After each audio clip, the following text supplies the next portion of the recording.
जिनजिन और वू यीजियान ने अचानक देखा कि उनकी बड़ी बहन के रोज जाने वाले रास्ते के किनारे एक गहरी खाई है। ये देखकर उसने बिना सोचे समझे बहन की पालकी को जोर से खाई में धक्का दे दिया। उसने ताना मारते हुए कहा, हु परिवार की बदसूरत लड़की का यही अंजाम होना था। उसी समय पहाड़ के नीचे सम्राट साधारण वेश में गुप्त रूप से निरीक्षण करते हुए उसी रास्ते से गुजर रहे थे। लेकिन अगले ही पल आसमान से गिरती हुई एक औरत सीधे उन पर आ गिरी, जिससे सम्राट के मुंह से खून निकल आया। ये देखकर औरत घबरा गई और तुरंत अपनी जेब से एक दिव्य औषधि निकालकर सम्राट को खिला दी। लेकिन तभी सम्राट ये देखकर हैरान रह गए कि ये वही औरत थी जिसके साथ 5 साल पहले उनका एक रात का संबंध हुआ था। असल में सम्राट फीनिक्स कुल के वंशज थे।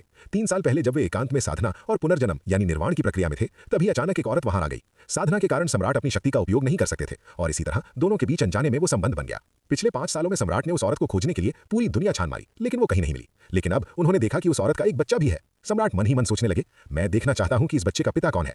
इसके बाद सम्राट ने अपनी पहचान छुपाते हुए खुद को नगर का सबसे अमीर व्यक्ति बताया और औरत की जान बचाने के लिए उसका धन्यवाद करने का बहाना बनाया। उस रात तीनों एक मंडप यानी छोटे विश्राम स्थल में रुकने के लिए रुके। लेकिन रात के खाने के समय सम्राट की नजर बच्चे के हाथ में पहने एक कंगन पर पड़ी और ये देखकर वे स्तब्ध रह गए, क्योंकि वो कंगन वही था जो 5 साल पहले उन्होंने खो दिया था।